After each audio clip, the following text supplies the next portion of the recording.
Will XRP be able to return the $1 price? How will the trial end? Can Ripple beat the SEC? We will answer these questions in today's video. When Brad Garlinghouse joined Ripple Labs in 2015, he certainly didn't expect to be at the center of one of cryptocurrency's greatest legal disputes. Garlinghouse has extensive company experience and fights regulators. Garlinghouse attributes his work ethic and honesty and responsibility to his Midwest heritage. Can Ripple's CEO fight for blockchain's future after working at some of the internet's top companies? Who leads Ripple Labs against the SEC with Chris Larsen? We must go back to comprehend Garlinghouse's crypto market ambitions. Charles Hoskinson and Gavin Wood are computer science trained blockchain leaders. The XRP founder comes from a business and economics background, not New York or San Francisco. Hutchinson, Kansas, reared Brad Garlinghouse. Garlinghouse was raised in a tiny Midwest town and values family and community. Wichita Southeast High School and the University of Kansas gave him a BA in economics in 1994. Garlinghouse completed his MBA at Harvard Business School in 1999 with bigger goals. Garlinghouse interned at Allen Company, an investment banking company, while college. Garlinghouse worked as a JP Morgan analyst for 6 years after graduating from Harvard Business School. These years exposed Garlinghouse to Wall Street and the World Economic Forum. Early internet giant Yahoo hired Brad Garlinghouse. Garlinghouse developed Yahoo Mail as Senior Vice President of Communications and Communications and Community. These platforms are the foundation of the current internet. Garlinghouse is most known for the Peanut Butter Manifesto after his contributions to Yahoo. This famous memo called on Yahoo to simplify processes. Fintech companies shared the message. In 2009, Garlinghouse became president of consumer apps at AOL. He developed AOL Mail and instant messaging in this capacity. Garlinghouse also ran AOL Ventures. Bebo's purchase presented fresh issues. AOL Ventures sold Bebo 2 years later at a fraction of their acquisition price, making this move a failure. Brad Garlinghouse left Silver Lake Partners to work on blockchain and digital assets. Garlinghouse identified Dell MC, Airbnb, and Alibaba Group investment prospects as managing director. Garlinghouse was also a senior exec at Hightail. Garlinghouse made sure Hightail kept offering creative productivity solutions to its global customers after rebranding from Usendit. Garlinghouse left corporate life to join Chris Larsen at Ripple Labs in 2015. Since then, Ripple's CEO has led its growth in XRP development.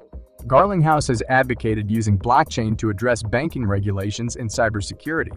His outspokenness has made him a target of the SEC's cryptocurrency assault. The SEC's lawsuit against Ripple Labs has tarnished the blockchain company's CEO. The complaint seeks to clarify how the SEC regulates XRP. Brad Garlinghouse and Ripple Labs call XRP a currency, whereas the SEC calls it a securities. Ripple Labs and XRP have suffered from the litigation, with Coinbase removing the coin. Fear, uncertainty, and doubt have clouded XRP's prospects in previous bull markets due to reduced trading liquidity. The lawsuit should be resolved by mid-2023. The SEC's crypto and blockchain crackdowns continue. The SEC penalized Kraken $30 in February 2023 for their staking offering. David Schwartz, Ectu of the financial juggernaut Ripple, has updated his Twitter profile picture to include an image with a message. The SEC's complaint against Ripple is described by the context and the term Ripple at the top. The crypto community is speculating on what Schwartz means, and if this provides any clues as to the case's probable resolution. The cover blurb reads, "When a scrappy financial company takes on a web of deceit and treachery to provide quick payments to the public, they realize that the cost of changing the status quo is more than they could have expected, forcing them to choose between their vision and their survival." Several crypto aficionados on Twitter have shared images of this message in an attempt to decipher what it means, as the C2 of Ripple and a co-creator of XRP Ledger. They all agree, however, that this has been going on since late December 2020 and is all about a legal battle with the U.S. Securities Authority. Many in the XRP army have taken to Twitter to express their admiration for Schwartz, Ripple CEO Brad Garlinghouse, and the rest of the Ripple executive team, as well as the legal team who are fighting to win the case and, in the eyes of many crypto enthusiasts, save the cryptocurrency industry from strict regulation by the SEC. The SEC, appears determined to declare cryptocurrencies to be securities and to regulate them using securities laws from the dated early 20th century. According to the Twitter account Ashley Prosperone, the message Schwartz shared implies that Ripple may have to compromise their vision for the company in order to survive as a company, i.e., just get the SEC to acknowledge XRP as a non-security, a status Bitcoin and Ethereum have from the regulator. Crypto Law. US founder and outspoken Ripple defender John Deaton has revealed what he thinks to be the primary condition on which the fintech business will agree to settle with the SEC. This, he claims in a recent discussion on Twitter, would happen if the SEC signs a document declaring that XRP is not a security. This would apply to both current and future sales of XRP, as well as secondary market sales of XRP by any person or organization, including cryptocurrency exchanges. According to him, 1010 attorneys suggest settlement in this situation. Deaton doesn't think Ripple would hold out for a better deal since it would fight for all of crypto. As Ripple is a fiduciary to its shareholders, he is certain that it would have to reach a settlement. Ripple would be in litigation for a decade if they didn't settle the complaint and then lost in court. Formerly, it was reported that attorney John E. Deaton said the sole success the United States Securities and Exchange Commission will likely claim in its lawsuit against Ripple is that the blockchain payments firm offered XRP as Ether as a securities from 2013 to 2017. The attorney, who is representing over 75,000 XRP investors as a friend of the court in the dispute, provided further detail about his assertions in a long Twitter thread yesterday. The market regulator does not perform a special Howey analysis by identifying transactions that constituted securities offers, as explained by Deaton in the discussion. Instead, he claims the market regulator is making the case that all XRP sales are in fact securities by using what he calls the but for test.